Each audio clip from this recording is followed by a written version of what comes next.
Hello दोस्तों, कैसे हैं आप सब लोग। सिविल सर्विसेज हब पर एक बार फिर से आपका स्वागत है। दोस्तों, आज के इस वीडियो में द हिंदू एडिटोरियल एनालिसिस करेंगे हम 28 जून 2021 का। तो आइए बिना देरी किए शुरू करते हैं।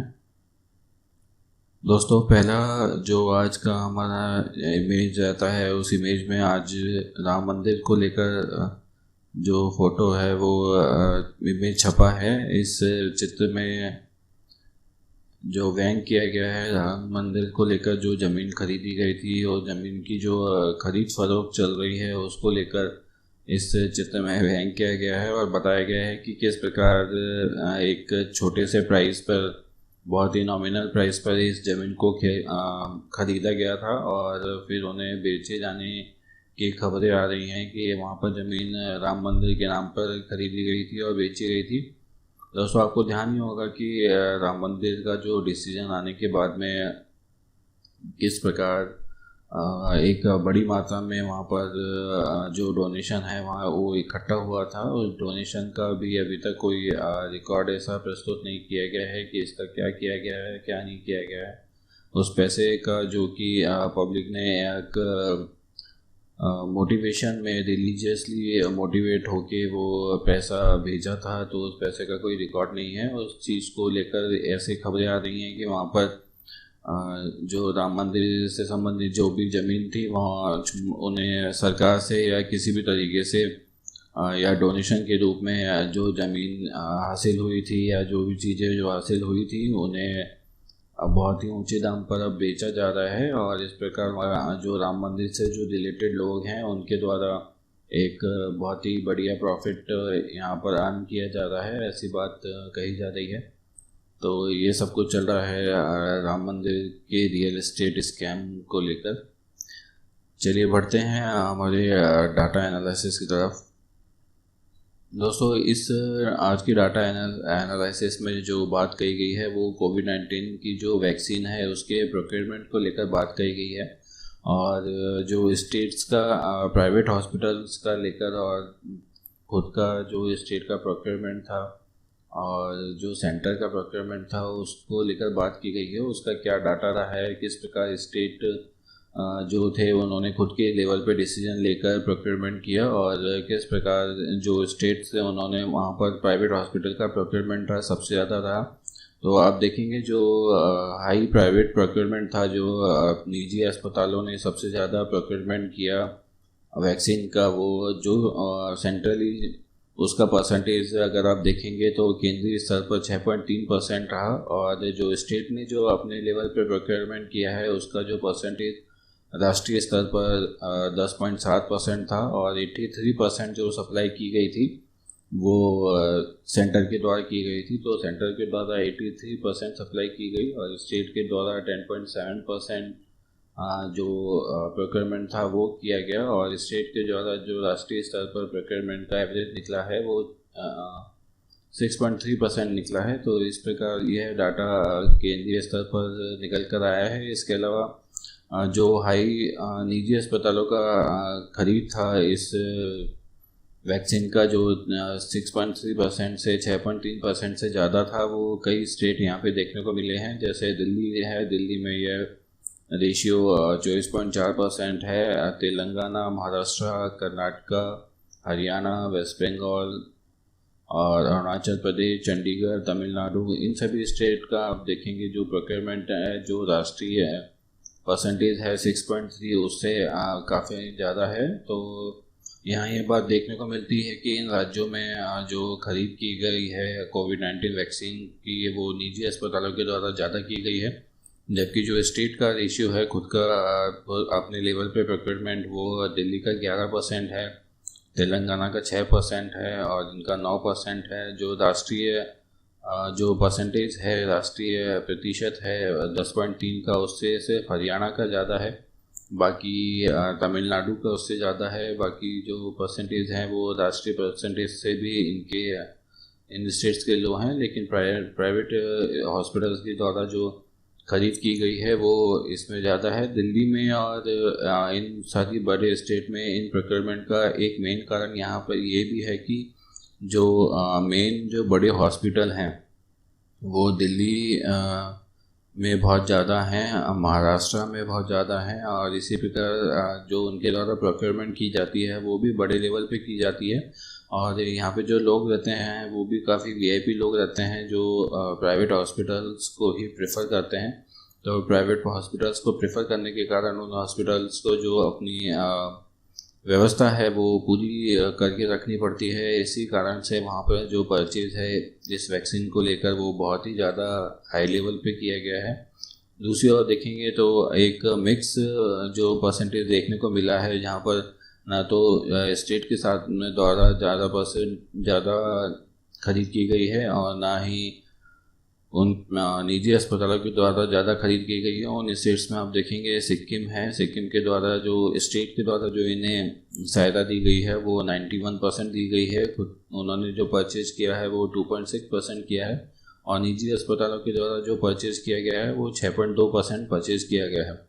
इसी प्रकार से गोवा है, पंजाब है, केरला है, उत्तराखंड है, गुजरात है, यूपी है, मिजोरम, आसाम और आंध्र प्रदेश, इनके द्वारा जो प्रोक्योरमेंट किया गया है उसमें सिर्फ यूपी और आंध्र प्रदेश ऐसे स्टेट हैं जो राष्ट्रीय जो खरीद का परसेंटेज है 10.3 उससे ज़्यादा है। बाकी सब जो है वो राष्ट्रीय खरीद के प्रतिशत से नीचे ही हैं। और इस प्रकार प्राइवेट हॉस्पिटल्स का जो रेशियो है वो भी 6.3% से सभी में नीचे है। तो इन स्टेट के द्वारा जो खरीद की गई है वो राष्ट्र खुद की लेवल पर सिर्फ गुजरात और आंध्र प्रदेश के द्वारा ही हाई लेवल पे की गई है। बाकी सब में राष्ट्रीय जो सहायता प्रदान की गई है वैक्सीन को लेकर उसी के द्वारा काम चलाया गया है। दूसरी ओर आप देखेंगे कि जो निजी अस्पतालों में सबसे कम खरीद जिनमें की गई है, वैसे भी कई राज्य हैं जहाँ पर निजी जो खरीद की गई है वो काफ़ी कम की गई है। निजी हॉस्पिटल्स को जो सहायता मिली है इसमें वो काफ़ी कम मिली है। आप देखेंगे कि राजस्थान में 0.8% सिर्फ खरीद की गई है, और 1% भी नहीं है इन राज्यों में जो टोटल निजी स्तर पर जो निजी अस्पतालों के द्वारा जो खरीद की गई है वो 1% भी नहीं है। राजस्थान में 1.9 करोड़ डोज परचेज किए गए, जिसमें ये 1% भी पूरा नहीं है, 0.8% है। तो झारखंड है, राजस्थान है, उड़ीसा है, मध्य प्रदेश है, हिमाचल प्रदेश है और छत्तीसगढ़ है, जम्मू कश्मीर है, बिहार है। इसी प्रकार से कई राज्य हैं जहाँ पर आप देखेंगे जो सेंटर से जो इनको एड मिली है उसी पर इनकी निर्भरता रही है पूरी। 87% झारखंड को मिला है और राजस्थान को 89.8% सेंटर के द्वारा मदद की गई है। और इन्होंने जो खुद परचेज़ किया है वो सिक्किम ने 11.8% किया है, जो कि जो केंद्रीय परसेंटेज है 10.3 उससे ज़्यादा है। इसी प्रकार राजस्थान ने जो परचेज़ किया है वो 9.4% परचेज़ किया है, जो कि केंद्रीय प्रतिशत है उससे कम है। इसी प्रकार से मध्य प्रदेश का और जम्मू कश्मीर का, बिहार का, इन्हीं स्टेट्स का जो परसेंटेज है वो राष्ट्रीय परसेंटेज से ज़्यादा है। बाकी निजी अस्पतालों की जो खरीद है आप देखेंगे यहाँ पर लगभग शून्य ही है, और सिर्फ यहाँ ये 0.2% है, और 0.2% से 0.9% है, 1% से भी नीचे है सब में खरीद। तो इस प्रकार यहाँ जो प्राइवेट हॉस्पिटल हैं उनको कुछ ज़्यादा मोटिवेट नहीं किया गया था। और दूसरा कारण यह भी है कि जो ये स्टेट हैं वो थोड़े लोअर लेवल के स्टेट हैं, और इन स्टेट में जो पेशेंट आते हैं, जो मरीज आते हैं वो गवर्नमेंट ही ज़्यादा आता है। दूसरा राजस्थान जैसा जो स्टेट है वहाँ पर फ्री मेडिसिन की स्कीम भी जो चलाई जाती है, उसके कारण भी जो गवर्नमेंट हॉस्पिटल्स हैं वहाँ पर पेशेंट बहुत हाई लेवल में रहते हैं। इसी कारण से वहाँ पर जो निजी अस्पतालों के द्वारा जो खरीद की जाती है वो बहुत ही कम लेवल पे खरीद की गई है, और प्रोवाइड जो की गई है निजी लेवल पर वैक्सीन स्टेट के द्वारा वो भी काफ़ी कम लेवल पर की गई है। यही कारण है कि इन सभी स्टेट में ये परसेंटेज जो है बहुत ही कम है। तो इस प्रकार ये डाटा आज प्रकाशित हुआ है। इसमें जो कोविड-19 वैक्सीन के एडमिनिस्ट्रेशन को लेकर और उनके परचेज को लेकर एक डाटा, एक सिनेरियो प्रस्तुत किया है। ये हाल ही में डाटा सुप्रीम कोर्ट में जब वैक्सीन की परचेज को लेकर अभी बात चल रही थी तो केंद्र सरकार ने प्रस्तुत किया था। इस डाटा में मेनली यही बात की गई है जो कि जो हाई लेवल के जो स्टेट हैं, जो अच्छे स्टेट हैं, उन स्टेट के द्वारा हर प्रकार का प्रोक्योरमेंट किया जा रहा है। उनके द्वारा स्टेट भी प्रोक्योरमेंट कर रहा है और प्राइवेट हॉस्पिटल्स में भी वैक्सीन अवेलेबल है, और सेंटर के द्वारा तो जो वैक्सीन दी जा रही है वो दी जा रही है। लेकिन जो कई लोअर लेवल के जो स्टेट हैं, उन स्टेट्स में अभी प्रोक्योरमेंट प्राइवेट हॉस्पिटल्स के द्वारा नहीं किया जा रहा है। फ्री मेडिसिन जैसी स्कीम जहाँ पर चलती है वहाँ पर तो यह काफ़ी कम है। तो इस प्रकार की बात इस डाटा में आज कही गई है, तो इसे थोड़ा ध्यान में रखिएगा। चलिए बढ़ते हैं हमारी पहली एडिटोरियल की तरफ।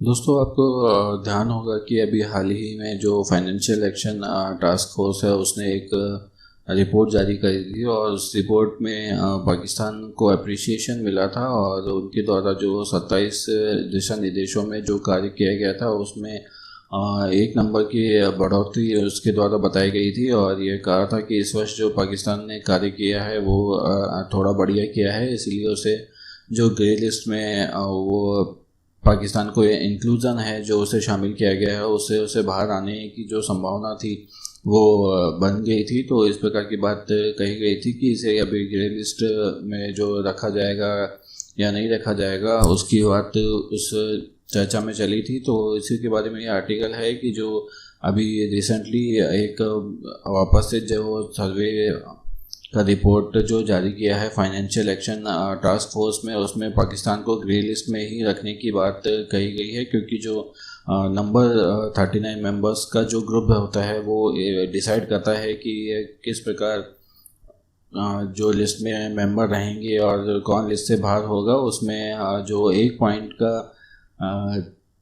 कमी रह गया है पाकिस्तान के लिए। जो 27 पॉइंट थे उसमें एक पॉइंट की कमी रह गई है, और एक पॉइंट की कमी रहने के कारण जो पाकिस्तान को ग्रे लिस्ट में अभी रखा जाना शायद बरकरार किया जा सकता है। दोस्तों, आपको बता दें कि जो FATF का फुल फॉर्म होता है वो फाइनेंशियल एक्शन टास्क फोर्स होता है, ये आपको पता ही है। और ग्रे लिस्ट में ऐसे देशों को शामिल किया जाता है जो कि टेररिज्म से लेकर जो फाइनेंसिंग होती है, जो आतंकवाद को बढ़ावा देने के लिए जो पैसा दिया जाता है उसे रोकने में, और मनी लॉन्ड्रिंग जैसे जो कार्य होते हैं जो ब्लैक मनी से लेकर संबंधित होते हैं और फेक करेंसी को लेकर संबंधित होते हैं। इस प्रकार के जो कार्य होते हैं उन कार्यों को रोकने में असफल रहते हैं, ऐसे देशों को ग्रे लिस्ट में शामिल किया जाता है। और ये जो ग्रे लिस्ट होते हैं वो इंटरनेशनल लेवल पर कार्य करती है, और इसमें जो आतंकवाद को जो सहारा दिया जाता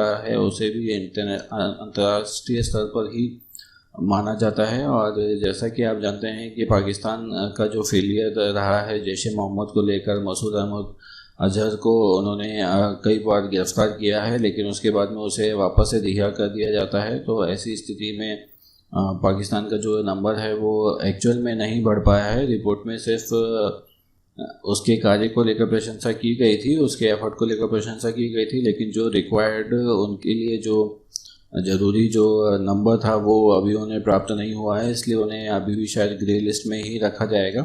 इसके अलावा 2019 से 2015 तक इसे ग्रे लिस्ट में रखा गया था। 2015 में इसे ग्रे लिस्ट से बाहर निकाला गया था पाकिस्तान को। उसके बाद में भारत और कई अन्य देशों के प्रेशर के बाद में वापस से 2018 में इसे ग्रे लिस्ट में शामिल किया गया था। तो इस बात को आप ध्यान रखिएगा, हमेशा से पाकिस्तान ग्रे लिस्ट में नहीं है। 2009 से लेकर 2015 तक यह ग्रे लिस्ट में था, उसके बाद में 15 से 18 तक इसे ग्रे लिस्ट से हटा दिया गया था। उसके बाद में 2018 में वापस से इसे ग्रे लिस्ट में शामिल किया गया था, जिसमें इस पर काफ़ी आरोप लगे थे, जिसमें यूएस ने भी इनकी काफ़ी आलोचना की थी। जो ओसामा बिन लादेन पर जो वहाँ पर अटैक किया गया था, उससे जो मारा गया था, उस प्रकार की कार्रवाई यूएस के द्वारा भी पाकिस्तान में की गई थी। इसके द्वारा जो अफ़गानिस्तान पे जो कार्रवाई चल रही थी उसमें भी पाकिस्तान को बहुत नीचा देखना पड़ा था। इसके बाद में जो FATF में जो अभी हियरिंग हुई है उसमें इमरान खान की गवर्नमेंट ने कहा है कि जो उन्होंने अपने यहाँ पे जो आतंकवाद से रिलेटेड जो भी लॉ हैं और फाइनेंस से रिलेटेड जो भी लॉ हैं उनमें कुछ बदलाव किए हैं, और बदलाव के द्वारा जो अब गिरफ्तारी और जो सज़ा का जो प्रावधान है उसे बहुत ही स्ट्रिक्ट किया जा रहा है, पाबंद किया जा रहा है, स्ट्रिक्ट किया जा रहा है, लेकिन अभी ऐसा कुछ भी ग्राउंड लेवल पर देखने को नहीं मिला है। इसके अलावा जो 30 जो लीडर हैं यूनाइटेड नेशन के प्रिस्क्राइबर, जो 30 लीडर हैं उनके द्वारा भी यह बात स्वीकार की गई है कि पाकिस्तान जो है वो टेरर फाइनेंसिंग को लेकर कुछ भी एक्शन नहीं ले रहा है, और उसका जो अभी स्टैंड है वो वैसा का वैसा ही है जैसा कि पहले 15-30 साल से चला आ रहा है। तो इसी प्रकार की बात इसमें कही गई है, इसलिए जो पाकिस्तान को ग्रे लिस्ट में रखा जाना अभी तय किया गया है कि पाकिस्तान अभी ग्रे लिस्ट में ही रहेगा। और जो कई ऐसे आतंकवादी ग्रुप हैं जिनको पाकिस्तान के द्वारा शह दी जाती है, ऐसी बात कही जाती है कि जिसमें लश्कर तैयबा है, जैश ए मोहम्मद है, अल कायदा है, तालिबान है, ऐसे ग्रुप हैं जिनके साथ में पाकिस्तान की जो डायरेक्ट डीलिंग है वो मानी जाती है। और मनी लॉन्ड्रिंग का एक्ट या किसी भी अन्य एक्ट में चेंज करने के बाद में उस पर अमल करना, ये दोनों ही बहुत अलग अलग बातें हैं। ऐसी बात इस फाइनेंशियल एक्शन टास्क ग्रुप का जो ग्रुप है में लीडर्स का, उसने बात कही गई है। तो इसी प्रकार पाकिस्तान को अभी भी ग्रे लिस्ट में रहना ही पड़ेगा। और जो पाकिस्तान का जो ग्रे लिस्ट में रहना जो लगभग तय है, वो भारत के लिए एक बहुत ही खुशी की बात है। भारत के लिए यह एक अच्छी बात है कि लश्कर तैयबा और जैश ए मोहम्मद जैसे जो लीडर हैं जिन्होंने भारत पर काफ़ी अटैक्स करे, काफ़ी नुकसान भारत को पहुंचाया था, उसके कारण जैसे मुंबई का बम ब्लास्ट था, 26/11 का पार्लियामेंट पे अटैक था, पठानकोट है, पुलवामा है, इस तरीके की जो चीज़ें भारत को झेलनी पड़ी हैं, उन चीज़ों से भारत को एक न्याय के रूप में इसे देखा जाता है, ताकि financial action task force Pakistan को ग्रे लिस्ट में ही रखे। और ग्रे लिस्ट में रखने के बाद में अब भारत के द्वारा जो मांग की जा रही है वो रेड लिस्ट में पाकिस्तान को शामिल करने की जा रही है। रेड लिस्ट में दोस्तों ऐसे देशों को रखा जाता है जिनको किसी भी अन्य देश के द्वारा कोई भी फाइनेंशियल एड नहीं मिलता है, फाइनेंशियल सहायता नहीं मिलती है, आर्थिक सहायता नहीं मिलती है। तो ऐसी स्थिति में जो देश होते हैं उन्हें रेड लिस्ट में रखा जाता है। ये रेड लिस्ट में रखा जाना बहुत ही किसी पाकिस्तान जैसे देश के लिए बहुत ही खतरनाक है। अगर कोई देश में आर्थिक स्थिति अगर ठीक नहीं है तो ऐसी स्थिति में उसे रेड लिस्ट में रखा जाना बहुत ही बेकार बात है। तो इसलिए ही जो इंडिया की जो म्यूचुअल इवोल्यूशन रिपोर्ट है वो भी कोविड-19 के कारण जो अभी डिले हो गई है। और ये जब रिपोर्ट आएगी तो इस रिपोर्ट में भारत अपनी बात रखेगा और एक इवोल्यूशन करके बताएगा कि पाकिस्तान की अभी हाल ही में स्थिति क्या है, उसके हिसाब से पाकिस्तान को रेड लिस्ट में डालने की बात इसमें करी जाएगी, मांग करी जाएगी। और जो दिल्ली के द्वारा पाकिस्तान को एक्सट्रीम राइट विंग टेररिज्म, मतलब कि आतंकवाद को बढ़ावा देने वाला राज्य घोषित करने की भी मांग की जाएगी। तो इसी प्रकार से जो अभी पाकिस्तान को ग्रे लिस्ट में रखने की बात कही गई है वो भारत के लिए एक अच्छा साइन है। और भारत के द्वारा जो रेड लिस्ट में इसको शामिल करने के लिए आगे बढ़ने की बात अगर करी जाएगी तो उसकी तरफ ये भारत के द्वारा बढ़ा जा सकता है। और पाकिस्तान के द्वारा अभी जो एफर्ट लगाए गए हैं वो अभी काफ़ी नहीं है पाकिस्तान को, और अभी इस प्रकार के कार्य करने होंगे जिससे कि ये लगे कि वो आतंकवाद के बिल्कुल ख़िलाफ़ हैं। तो इस आर्टिकल में सिर्फ इतनी बात कही गई है कि पाकिस्तान के द्वारा जो बात कही गई है, जो कार्य किए गए हैं वो अभी आतंकवाद विरोधी प्रतीत नहीं होते हैं। ऐसी स्थिति में उसे अभी ग्रे लिस्ट में ही रखा जाएगा। चलिए बढ़ते हैं अगले आर्टिकल की तरफ। दोस्तों इस आर्टिकल में जो बात कही जा रही है वो कोविड-19 की थर्ड वेव जो आ रही है उसको लेकर बात की जा रही है कि जो सेकंड वेव थी उसमें उससे जो है थर्ड वेव वीक हो सकती है, लेकिन जो कोई प्रिकॉशनरी जो मेजर्स हैं जो हमें इस थर्ड वेव से बचा सकते हैं उनको किया जाना इस थर्ड वेव से लेकर ज़रूरी है। तो इसी प्रकार की बात इसमें कही गई है। जैसे कि जो इंडिया में आप देखेंगे कि सेकंड हाईएस्ट नंबर थे केसेस के सेकंड वेव में, और जो डेथ थी वो 3.5 थे। एक डाटा में हमने आपको ये बात बताई थी। और इस आज भी अगर आप देखेंगे तो 50,000 जो केस हैं वो पर डे आ रहे हैं। तो 50,000 के केस जो हैं वो भी बहुत ही हाई नंबर है।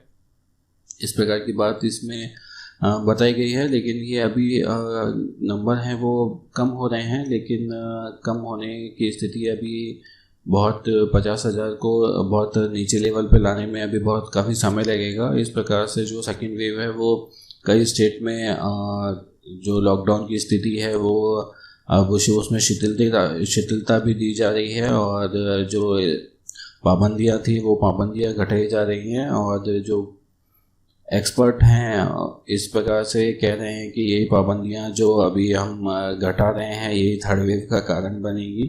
तो ऐसी बात इस आर्टिकल में कही गई है कि ये जो पाबंदियां हटाई जा रही हैं हमारे द्वारा वो ही थर्ड वेव को लेकर आएंगी। तो इस तरीके की बात कही गई है। लेकिन दोस्तों इस प्रकार की स्थिति हमेशा बनी ही रहेगी। और ICMR के जो साइंटिस्ट हैं उन्होंने भी इस बात को कहा है कि ये हमारे लिए एक अपॉर्चुनिटी है। और जो थर्ड वेव अभी स्लो डाउन हो गई है तो उसी स्थिति में हम सेकेंड वेव स्लो डाउन हो गई है तो ऐसी स्थिति में हम थर्ड वेव की जो प्रिपरेशन है वो अभी से शुरू कर सकते हैं।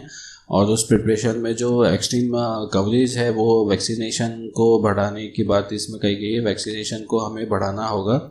और जो हमारा मेडिकल इंफ्रास्ट्रक्चर है उस इंफ्रास्ट्रक्चर को भी हमें एकदम सुदृढ़ करना होगा, ताकि लोगों में अगर कोई पैनिक हो जाए या ऐसी स्थिति सेकेंड वेव की तरह वापस से अगर बने तो उस स्थिति में जो इंफ्रास्ट्रक्चर है वो हमारा कोलैप्स नहीं करे। तो आपने जैसा देखा होगा कि जो वैक्सीनेशन है उसकी स्थिति भी अभी इतनी ज़्यादा क्लियर नहीं है। जिनको वैक्सीनेशन है वो लोगों को भी अभी कोविड के कई केसेस देखने को मिले हैं। और इसके बाद में जो कई ऐसे राज्य हैं, कई ऐसे ज़िले हैं जहाँ पर वैक्सीनेशन के बाद में लोगों को कोविड भी काफ़ी बड़ी संख्या में हुआ है। और हर्ड इम्यूनिटी जैसी बात जहाँ पे कही जा रही थी वहाँ वैसा भी कुछ अब विशेष देखने को नहीं मिला है। तो इस प्रकार की बात इसमें कही गई है, जहाँ पर वायरस की जो रिप्रोडक्टिव रेट थी वो 4.5 से भी ज़्यादा थी।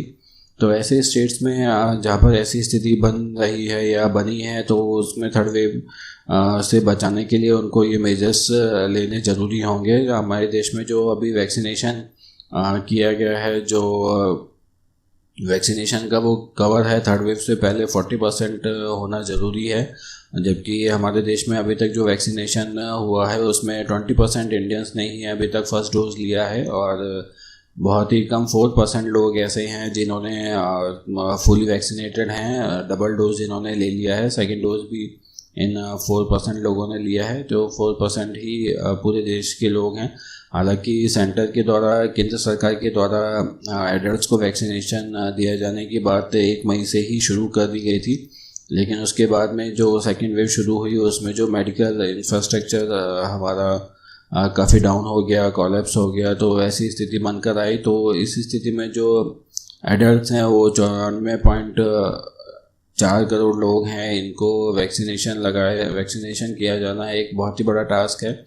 इसके लिए भी केंद्र सरकार ने जो अपना टारगेट रखा है वो दिसंबर 2021 तक का रखा है कि इस साल के अंत तक सभी जो ये युवा वर्ग है इसे वैक्सीनेशन कर दिया जाएगा, ऐसी बात कही गई है। लेकिन जो थर्ड वेव का अभी हमें जो आने का बताया जा रहा है एक्सपर्ट्स के द्वारा वो सितंबर से अक्टूबर के बीच में बताया जा रहा है। तो ऐसी स्थिति में वैक्सीनेशन को और बड़े लेवल पर बढ़ाया जाना बहुत ही ज़रूरी है, जिससे कि जो वैज्ञानिक जो संस्थान हैं हमारे जैसे ICMR हैं उनके द्वारा जो प्रोजेक्शन दिया गया है उसको अचीव किया जा सके और सप्लाईज और इंफ्रास्ट्रक्चर को भी मजबूत किया जा सके। जैसे कि ऑक्सीजन से लेकर जो भी बात कही गई थी उस स्थिति में हम वापस से ना पहुंच जाएं, इसीलिए इंफ्रास्ट्रक्चर को सुधारने की बात भी कही गई थी। और जैसे डेल्टा वेरिएंट और डेल्टा प्लस वेरिएंट अभी नए आने की बात कही गई है और 85 देशों में लगभग इसके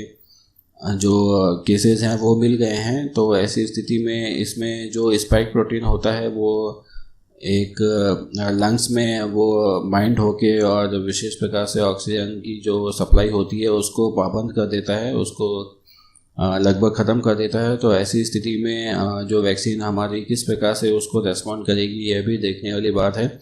और जो वैक्सीन को लेकर जो गाइडलाइन है, जो कोविड-19 को लेकर जो गाइडलाइन है, उस गाइडलाइन को फॉलो करवाना, और जबकि स्टेट्स के द्वारा जो पाबंदियां हैं वो हटाई जा रही हैं, तो ऐसी स्थिति में जो वैक्सीनेशन है, मास्क है, और भीड़ को इकट्ठा होने से बचाने की बात जो है, और फिज़िकल डिस्टेंसिंग है जिसे हम सोशल डिस्टेंसिंग कहते हैं, ऐसी स्थितियों को बनाए रखने के लिए इन जो गाइडलाइन है इन्हें फॉलो करवाने के लिए सरकार को एक बहुत ही बड़े स्तर पर कार्य करना होगा। और ये वास्तविकता जब इन कार्यों में होगी तभी ये थर्ड वेव से हम निपट पाएंगे, ऐसी बात इस आर्टिकल में कही गई है। तो कुल मिला के दोस्तों, कोविड-19 से रिलेटेड हमारे जितने भी आर्टिकल अभी छप रहे हैं, उस कोविड-19 से रिलेटेड सभी अपने अपने लेवल पे गाइडेंस सभी के द्वारा दिए जा रहे हैं, लेकिन जो अंत में इनके द्वारा बात कही जाती है या आप भी इस बात को समझते हैं, तो उसमें कोविड-19 से अगर लड़ने का अगर एक्चुअल प्रोसेस है, अगर हमें किसी चीज़ से रिजल्ट मिल सकते हैं तो वो सिर्फ गाइडलाइन है।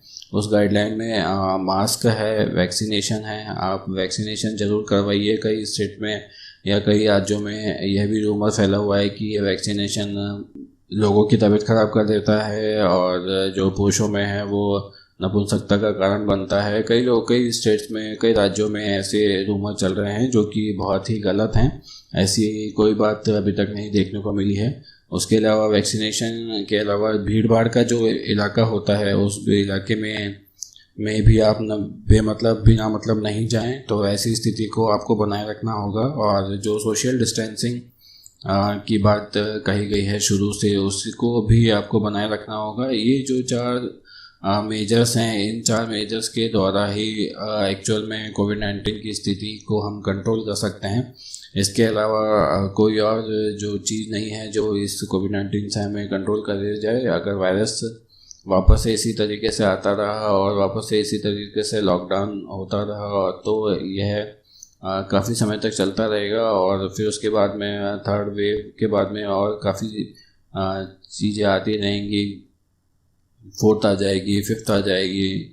तो इस प्रकार से आपको स्थिति देखने को मिलेगी। तो ये जो चीज़ें हैं उन्हें ही आप कोविड-19 की जो गाइडलाइन है उससे ही आप फॉलो कीजिए और इस स्थिति से बचा जा सकता है। और एक अन्य आर्टिकल में भी ये इसी बात को दोहराया गया है कि जो कोविड-19 की जो स्थिति है वो थर्ड वेव में बिल्कुल भी ख़राब नहीं हो जाए। दिल्ली का यहाँ उदाहरण देख के बताया गया है कि जो दिल्ली में स्थिति थी उसमें शुरू में जब केसेस कम थे तो दिल्ली के द्वारा जो 20% कोविड-19 के जो पेशेंट थे उनकी ऑक्यूपेंसी की बात कही गई थी। उसके बाद में यह जो ऑक्यूपेंसी थी वो बढ़ाकर 5000 पेशेंट्स तक भी कर दी गई थी। 5000 पेशेंट कर देने के बाद में जो ये ऑक्यूपेंसी थी वो अपने आप ही 33% से 90% तक बढ़ गई थी। कई जगह पे 33% थी और कई जगह पे 90% थी।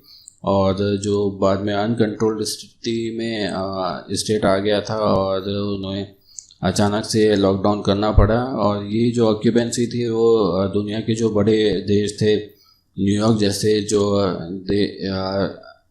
जगह है वहाँ पर भी इतनी ऑक्यूपेंसी नहीं थी, जहाँ पर स्थिति फर्स्ट वेव में बहुत ख़राब हो गई थी, लेकिन दिल्ली में ऐसी स्थिति थी। तो इस प्रकार से आप देखेंगे तो आपको यह पता लगेगा कि स्थिति इसमें अनकंट्रोल हो जाती है। अनकंट्रोल होने से पहले ही अगर हम अपना मेडिकल इंफ्रास्ट्रक्चर है उसे अगर सुधार लें और ऐसी बंदोबस्त करके रखें जिससे कि हमें इस डिज़ास्टर से निपटने में मदद मिले, तो ऐसी बात इसमें कही गई है। सेकंड, जो इसमें जो इलास्टिक इंफ्रास्ट्रक्चर डेवलपमेंट करने की बात कही गई है उसमें बताया गया है कि जो कई ऐसे स्टेट हैं, जिसमें कई ऐसे डिस्ट्रिक्ट हैं जहाँ पर फर्स्ट वेव और सेकंड वेव दोनों में ही केसेस आए थे काफ़ी।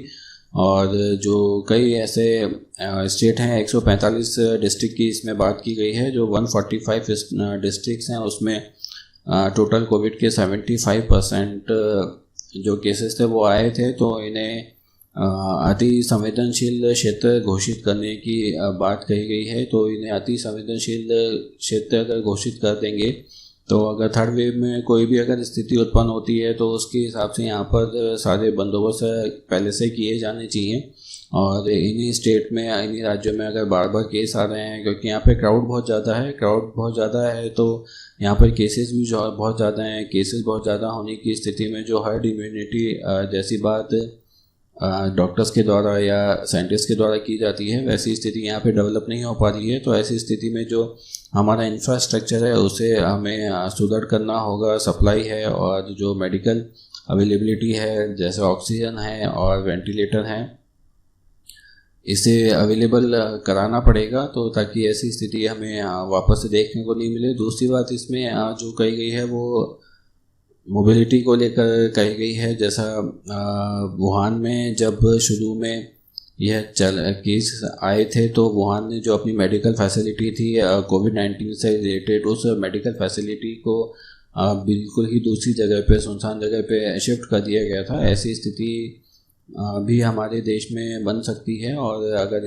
हमें करना है तो हमें इसकी कॉस्टिंग और अन्य चीज़ों को देखते हुए ऐसी शिफ्टिंग का भी जो उपाय है वो किया जा सकता है। दूसरा, जो हमारे रिसोर्स हैं उन रिसोर्स को भी यूज़ में लिया जा सकता है, जिसमें एक स्टेट के द्वारा जो दूसरा स्टेट है उसमें अगर मदद की जाए तो वो एक फेडरल स्ट्रक्चर है उसे भी मजबूत करेगा।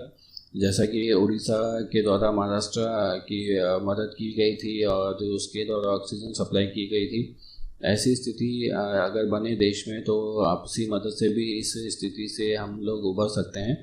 तो इस प्रकार की बात इसमें कही गई है। जैसा, और इसके अलावा अगर कोई डिस्ट्रिक्ट बहुत ही ज़्यादा ख़राब स्थिति में है तो उसका पड़ोसी राज्य उसकी मदद कर उस डिस्ट्रिक्ट को जो रिसोर्स हैं वो अवेलेबल कराकर उनकी मदद कर सकता है। ऐसा जो फेडरल स्ट्रक्चर में बात कही गई है उस चीज़ को भी हम अपना सकते हैं। फेडरल स्ट्रक्चर यही बात कहता है कि हम सब एक हैं, यूनियन ऑफ इंडिया हैं। तो ऐसी स्थिति में हमें एक दूसरे की मदद करनी चाहिए और इस फेडरल स्ट्रक्चर को बढ़ावा देना चाहिए।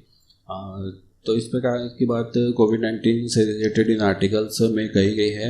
दोस्तों, मेन जो बात है वो सिर्फ यही है कि कोविड-19 की गाइडलाइन को आप फॉलो करते रहिए, वैक्सीनेशन ज़रूर करवाइए। अगर आपका फर्स्ट वैक्सीनेशन हो गया है तो सेकेंड वैक्सीनेशन जो है वो टाइम पे लीजिए, और फर्स्ट वैक्सीनेशन भी अगर नहीं हुआ है तो उसे आप तुरंत ले लीजिए। तो इस प्रकार की जो चीज़ें हैं वही हमें इस महामारी से बचा सकती हैं। चलिए बढ़ते हैं अगले आर्टिकल की तरफ।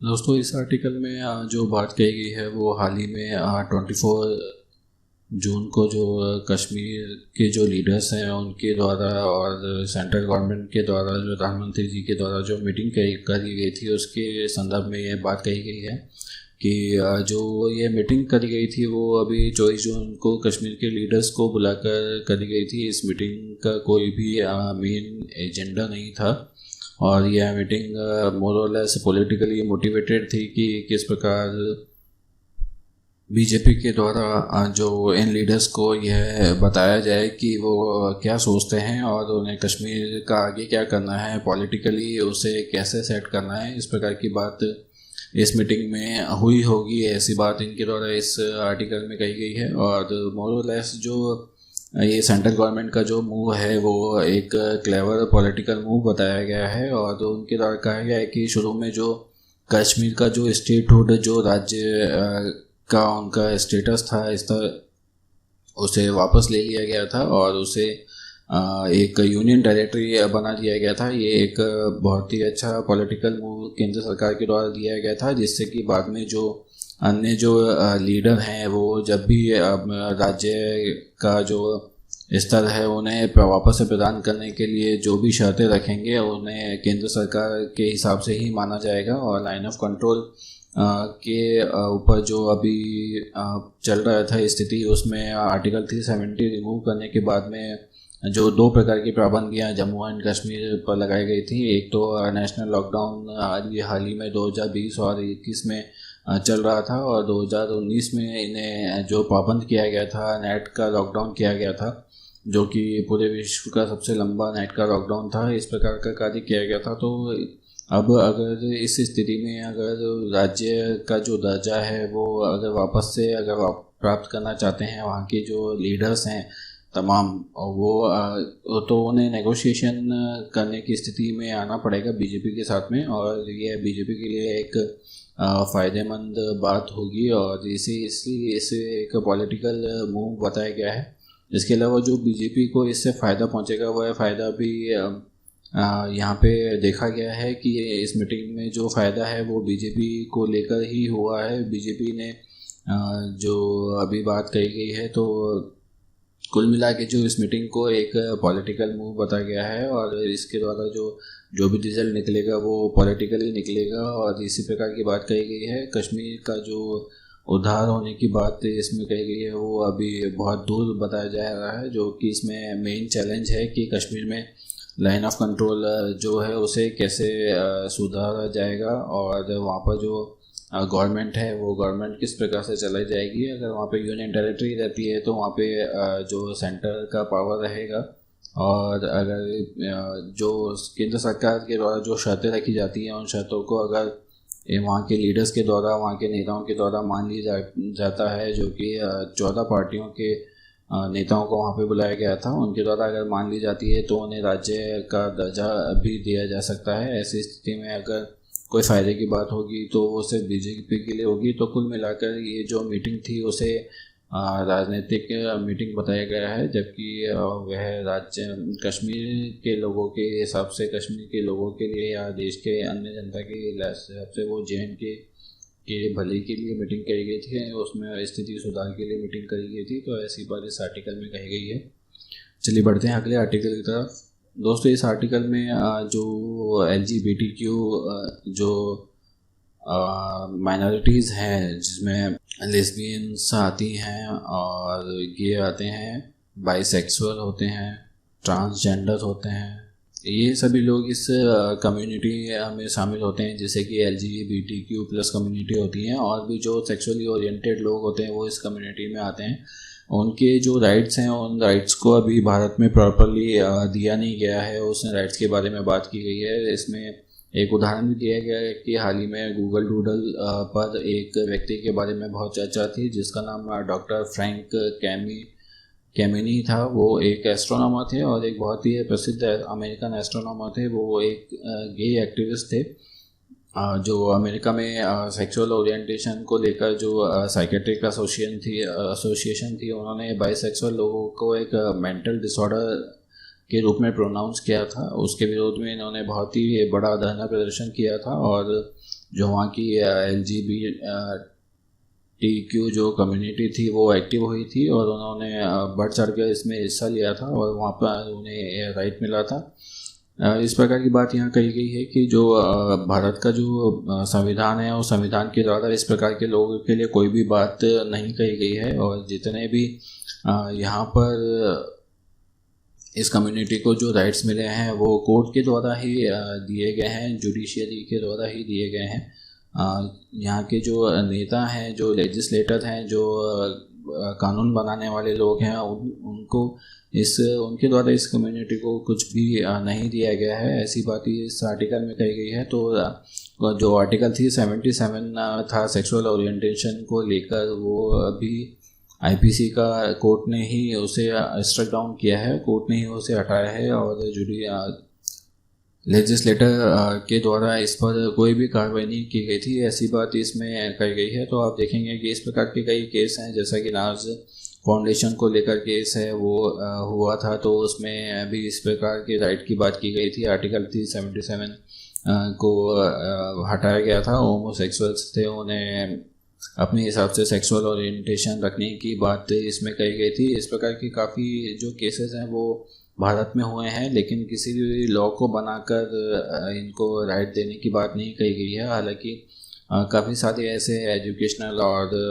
जो वैकेंसीज़ के फॉर्म है जिसमें बाइसेक्सुअल वर्ड को मेल फीमेल के साथ में बाइसेक्सुअल वर्ड को अभी यूज़ किया जाने लगा है। लेकिन जहाँ तक राइट्स की बात करें, इनके लिए कोई माइनॉरिटी होने पर भी इन्हें कोई विशेष दर्जा प्राप्त नहीं है, कोई विशेष कोटा प्राप्त नहीं है। तो ऐसी स्थिति में इनका जो डेवलपमेंट है वो नहीं हो रहा है। लीगल सेक्शन इनको अभी प्राप्त नहीं है, जो आप देखेंगे कि आर्टिकल 15 को इसमें अमेंड करने की बात कही गई है कि आपको आर्टिकल 15 को इसमें अमेंड करना पड़ेगा। जैसे कि आर्टिकल 15 में जो अपने हमें जो बात कही गई है कि आप सेक्स और रिलीजन और प्लेस बर्थ के हिसाब से, रिलीजन के हिसाब से, रेस के हिसाब से, caste, sex, place of birth और एनी ऑफ देम के हिसाब से जो डिस्क्रिमिनेशन है, जो भेदभाव है, वो नहीं कर सकते हैं। चाहे वो देश की वैकेंसीज़ हों या कोई भी फ़ायदा हो, कोई भी फैसिलिटी हो, उसे प्रोवाइड कराने में इस प्रकार का डिस्क्रिमिनेशन नहीं करेंगे। जबकि कई ऐसे देश हैं जहाँ पे, जिसमें साउथ अफ्रीका है, इसमें कई ऐसे शब्दों को यूज़ किया गया है पहली बार, जिसमें कि इन माइनॉरिटीज़ को भी अधिकार प्राप्त हुआ है, जिसमें कि रेस है, जेंडर है, सेक्स है, प्रेगनेंसी मटेरियल है, स्टेटस है, एथिक्स है, सोशल ऑर्गन है, सेक्सुअल ओरिएंटेशन है, कंसाइंस है, बिलीफ है, कल्चर है। इस प्रकार के जो वर्ड्स हैं वो इसमें यूज़ किए गए हैं। तो इस प्रकार की बात इस आर्टिकल में कही गई कि LGBTQ जो कम्युनिटी है उसे हमें अधिकार देना पड़ेगा। और चूँकि कोर्ट ने, जो देश की जुडिशियरी है, जो सबसे ऊपर हम देश को मानते हैं, उस जुडिशियरी ने भी इन्हें अधिकार देने की बात कही है। तो लेजिस्लेटर को अभी इस दिशा में कार्य करना चाहिए और आगे आना चाहिए। और लेजिस्लेटर अगर इस दिशा में कार्य करते हैं तो निश्चय ही उन्हें कुछ पॉलिटिकल बेनिफिट भी होगा और पॉलिटिकली ये लोग मोटिवेटेड होंगे, या तो आगे आएंगे, या उस जो भी लेजिस्लेटर ऐसा कार्य करेगा, उनके लिए लड़ेगा, तो उसके सपोर्ट में खड़े होंगे। तो वो पॉलिटिकल बेनिफिट भी इसमें देखा जा सकता है, इसको देख के भी कार्य किया जा सकता है। तो इस प्रकार की बात इस आर्टिकल में कही गई है। तो दोस्तों, आज की द हिंदू एडिटोरियल एनालिसिस में सिर्फ इतना ही। आपको ये वीडियो कैसा लगा हमें कमेंट बॉक्स में ज़रूर बताइएगा। साथ ही आपके पास अगर हमारे लिए कोई सुझाव हो तो उसे भी कमेंट बॉक्स में बताइएगा। इस वीडियो को लाइक, शेयर और सब्सक्राइब जरूर कीजिएगा। फेसबुक, ट्विटर और इंस्टाग्राम पे हमें फॉलो भी कीजिएगा। आज के लिए बस इतना ही। अपना और अपनों का ख्याल रखिए। कल फिर मुलाकात होगी। जय Hind and thanks for watching.